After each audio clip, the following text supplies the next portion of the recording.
بسم الله الرحمن الرحيم. الحمد لله رب العالمين. السلام عليكم ورحمة الله وبركاته. رمضان مبارك إن شاء الله. وحان رجينا عيد بركة سنيد انت اسكدب وحان ربائنا عن أمد الصومالية اللو ذاقو وحان جوغا مقالة بيضابو عقابة بدن يعليسي بدن يجد قيوين بدن لو سوبي كدب وحا إلهي مهدي ساينان الشلي عن بيضابو سو قاري ديغان كان نغنى عنني وحان ربا دادك الصوماليات inaan inta uga sheego iyo adduunka oo dhan dawladda federaalka ah inay si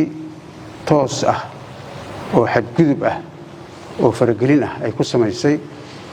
dawladda koonfur galbeed ayna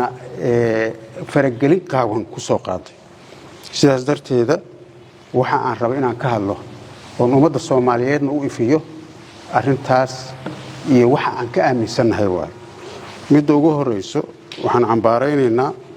tallaabooyinka lagu abuuraayo qalqalgelinta bulshada lagu kala qaybinayo bulshada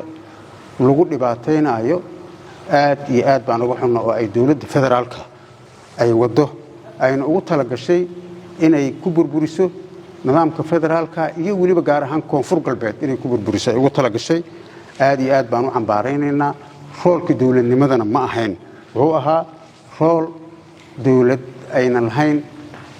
iyo aad baan u cambaaraynaynaa. dawladda koonfur galbeed waxay cadaynaysaa in dastuurka ku meel gaarka ah ee la ansixiyay sanadkii 2012 uu yahay midka sharciga ah ee ay Soomaali ku heshiisay laguna dhaqmaayo. waxaan diidanahay oonan ogolayn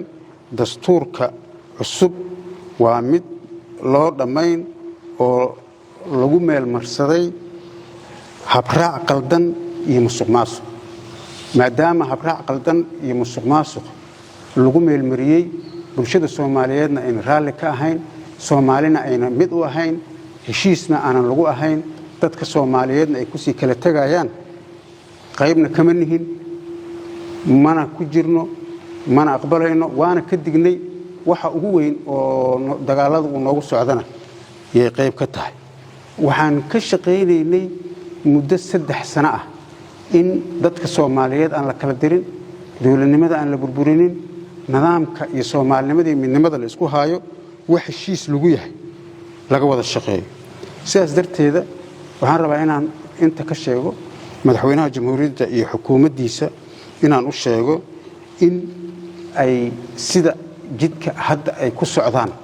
oo ummadda Soomaaliyeed intii hartay lagu irdheynayo, intii la dareemahan intii kala joogtay la isugu diraayo oo la isugu baabi'inayo ay dhaxal xun tahay. ay ka soo noqdaan, isugu yeeraan Soomaali, isugu yeeraan golaha wada tashiga qaranka, meel dhexdhexaad la isugu yimaado, kii maqan iyo kii joogaba lagana hadlo masiirka ummadda Soomaaliyeed iyo wax heshiis lagu yahay iyo talo heshiis lagu yahay in loo yimaadaan rabnaa. aanan la dhihin kii maqanna looma joojinayo, kan joogana looma joojinayo aan la dhihin. Soomaali intaas ma qaadi karto, mana aqbali karto. dawladda Soomaaliya waxay maalmihii iyo bilihii aan soo dhaafnay ku howlaneyd sidii dawladda koonfur galbeed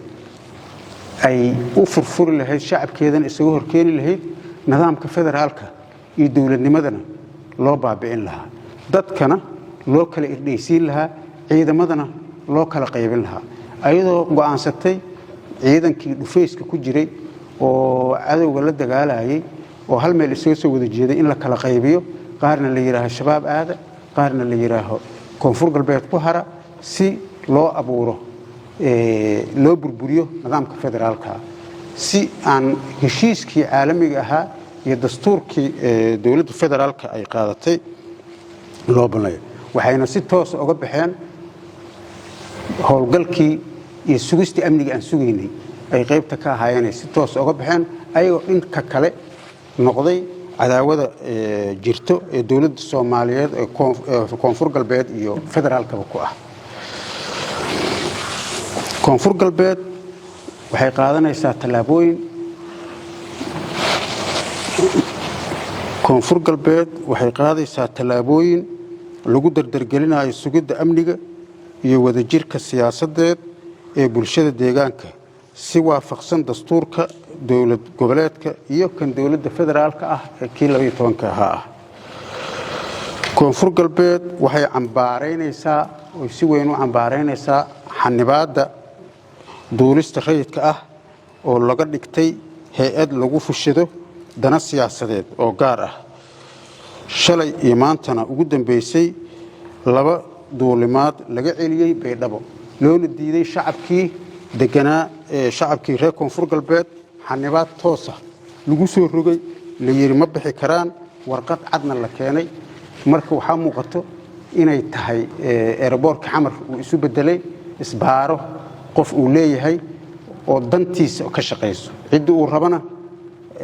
lagu xanibo cid uu rabana la sii daayo.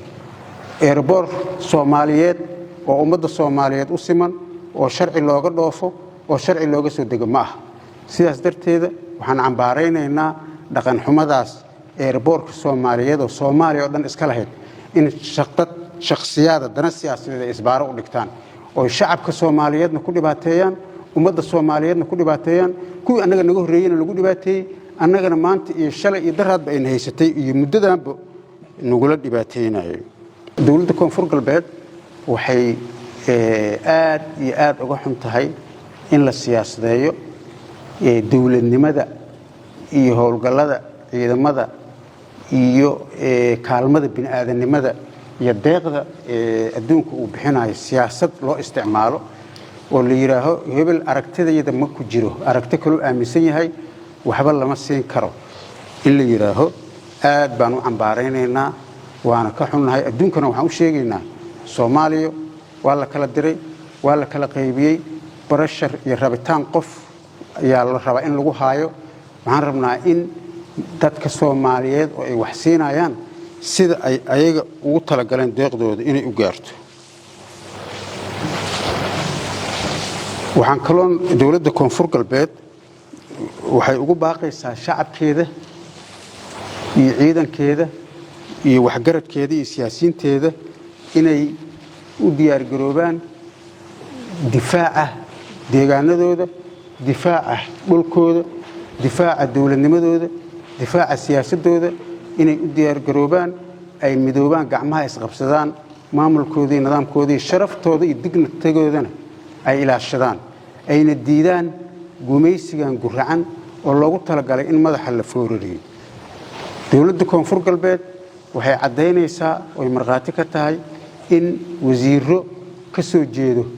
deegaanka iyo siyaasiyiin ka soo jeeda deegaanka oo xildhibaanada wasiiro ah loo adeegsanayo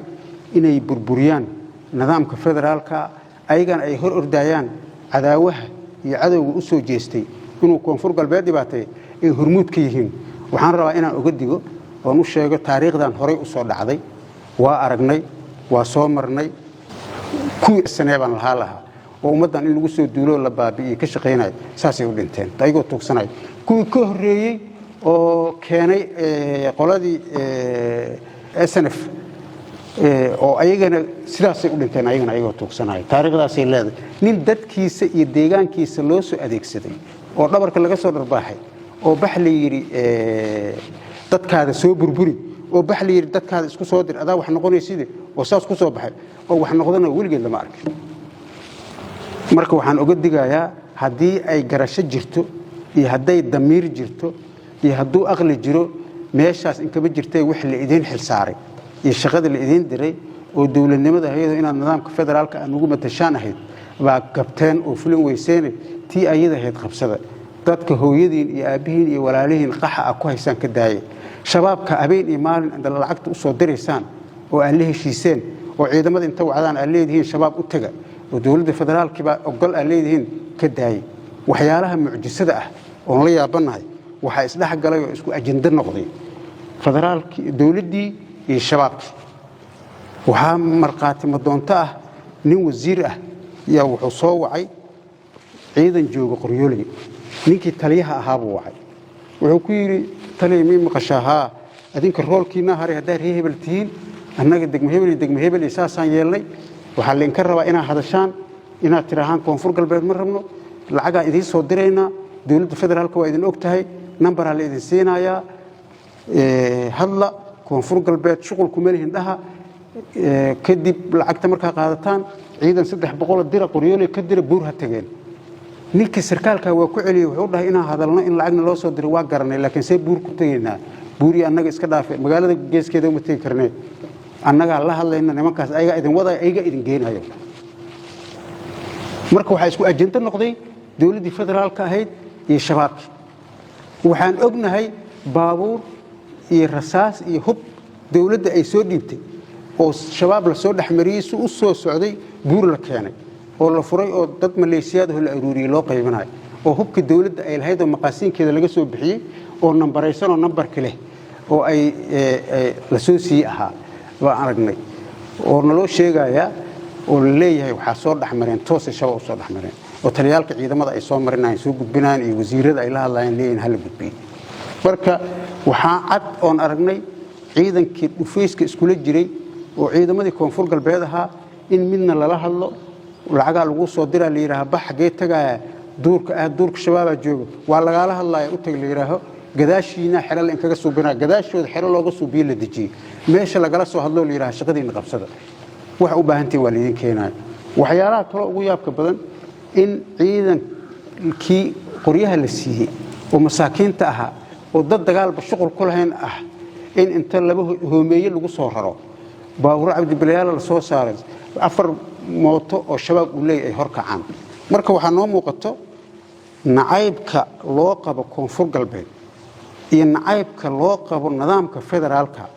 iyo nacaybka loo qabo aragtida qofkii ka aragti duwan sida la yeelay darteeda inay u gelisay shabaab ay u gelisay oo ay tiri ay dan ka raadiyeen si ay muhiim u noqotay in nidaamkan la burburiyo in shabaab la heshiiyo lacagna lagu bixiyo marka waxyaalaha yaabka oo adduunka u sheegayno waxa weeye waxa isku ajenda noqday dawladda federaalka iyo shabaabki oo saas u dhaxsan waan cadna waay wax qarsanna maaha wax lagu faanayo oo ayagana ku faanayaan waay sidaas darteeda markaan aragnay intaas oo dhan markaan aragnay jidgooyooyinka markaan aragnay shacabka koonfur galbeed sida loo dhibaateynayo annaga totally waxaan go'aansanay dawladda koonfur galbeed laga bilaabo shalay oo hore loo sheegay maantaba inaanan dawladda federaalka xiriirka u jarnay waxa ay nagu dhaxaysa iyo waxa noogu timaadana uu dulmiyahay adduunkana waa u sheegaynaa dadka Soomaaliyeedna u sheegaynaa mana noo imaan karaan mana na arki karaan ilaa iyo waxa ay ku jiraan ay wax iska bedelaan ilaa iyo wax heshiis lagu yahay la keeno ilaa iyo wax Soomaali ay ku midaysantoon isla ogol yahay la keeno in dadkii Soomaaliyeed waraabihii saddexdii dibi laga dhigo oo liira kan waa cad yahay waa nugula soo raacaya hal cuno labadii kale ogolaadaan kan waa guduudan yahay dhiigu og yahay hadana waa nugula soo raacaya aan cunno kan kiimadooba kaliis uu soo horo la cuno hadda meeshay maraysaa shalay waxaana la yiri dani waa tuug dawladnimo marrabo waa cad yahay waa nugula soo raacaya hal cuno axmedooba kii guduudnaa waa hal cuno kiimadooba baa nagu haray aniga waa hal cuno waa marka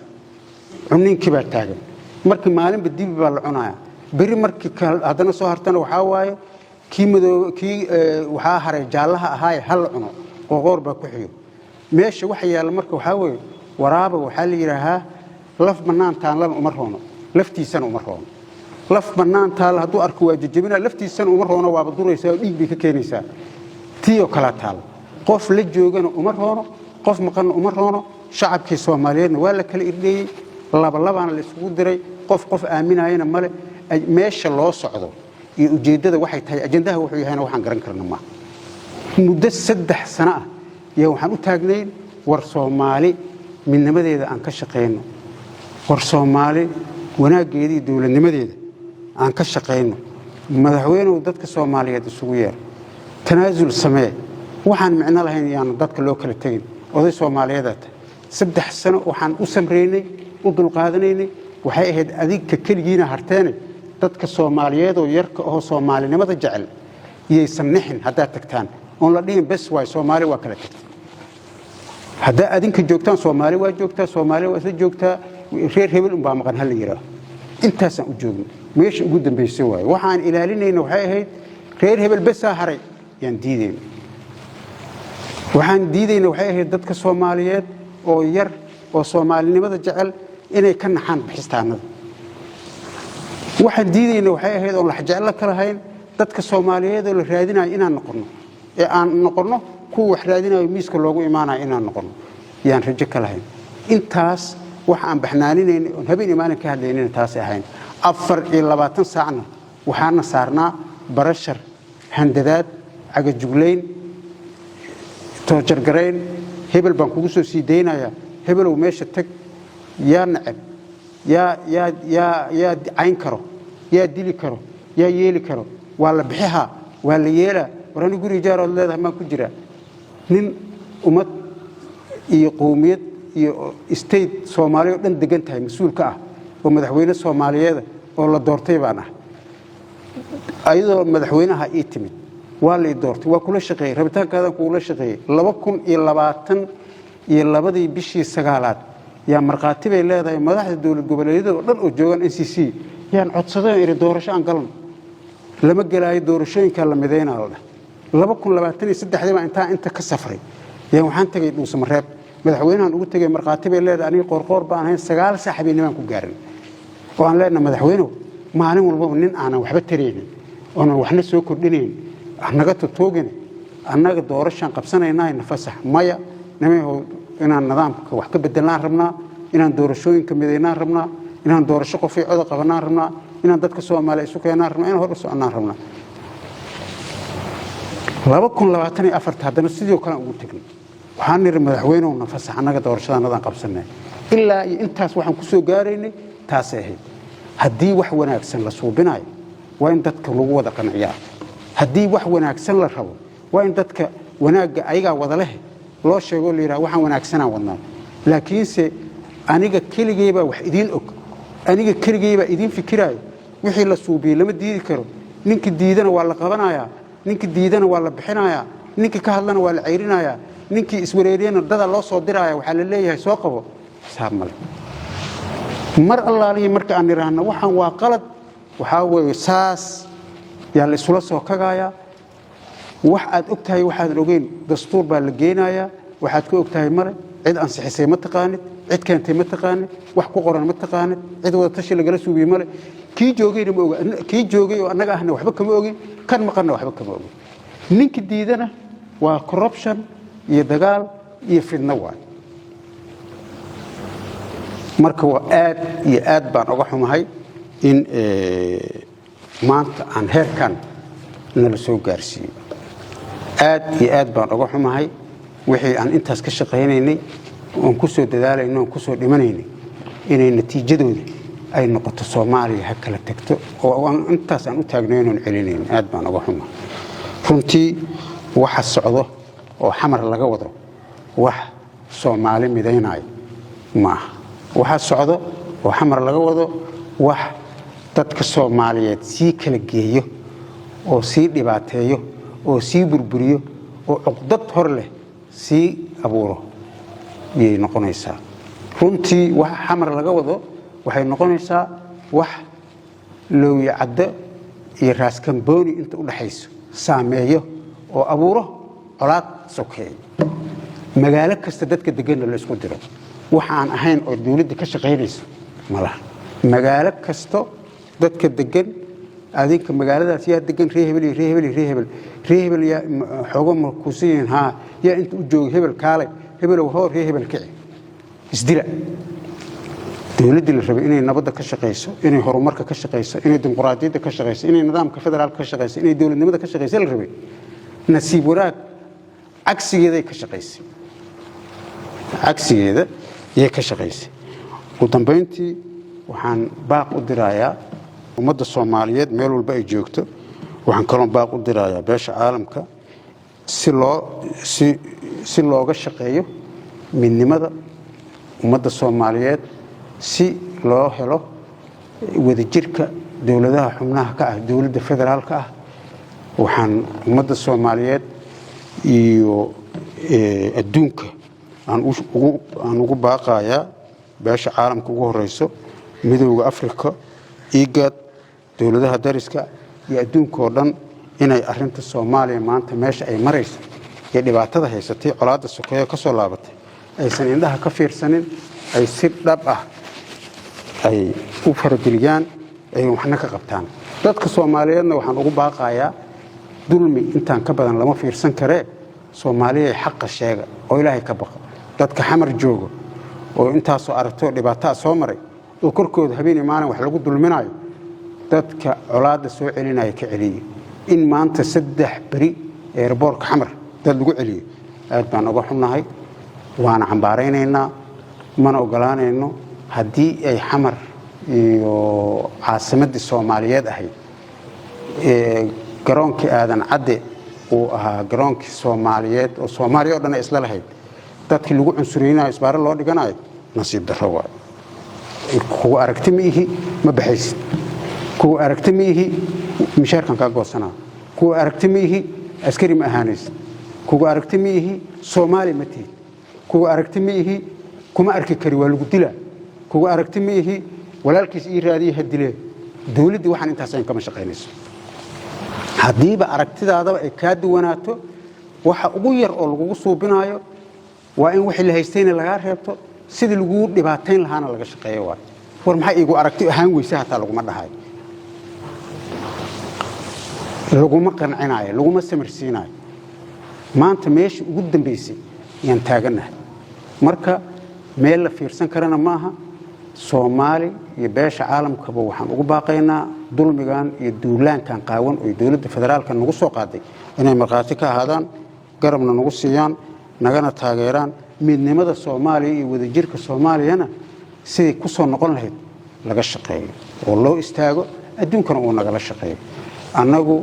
saan hore u sheegnay dawladda federaalka dhibaatadeeda joogtada ah go'aan baan ka gaari doonaa laakiin laga bilaabo wax xiriir oo naga dhaxay ma jiraan dadka mas'uuliyiinta ah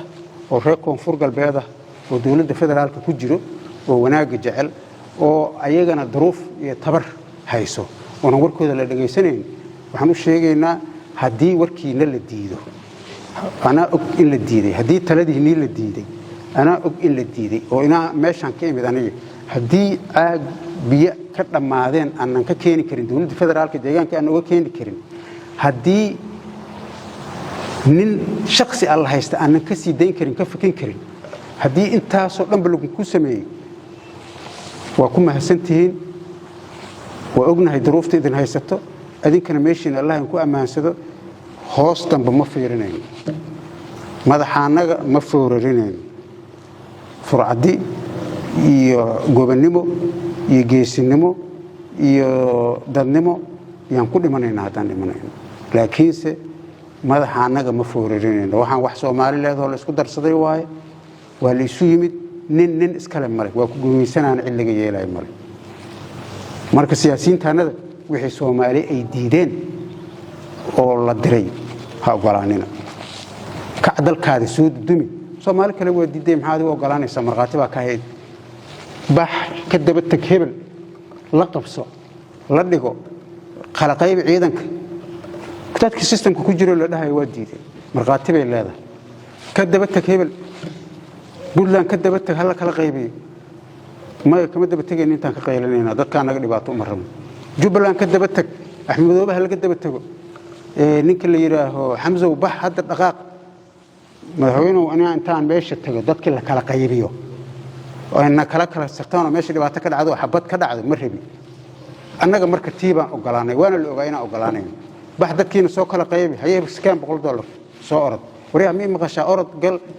ruuxaas waxba lagu man noqdo Ilaahay baa waxay siiyay ninkii xil rabo iyo ninkii darajo rabo deegaankiisa dadkiisu ka helaayay ha u yimaado dadkiinana yaan la isku dhibaataynin waana taariikh baa qormayso taariikh ya qormayso dadka wax garadka ah aqoonyahanka ah siyaasiyiinta ah oo reer koonfur galbeed meel walba joogan waxaan uga mahad celinayaa taageeradooda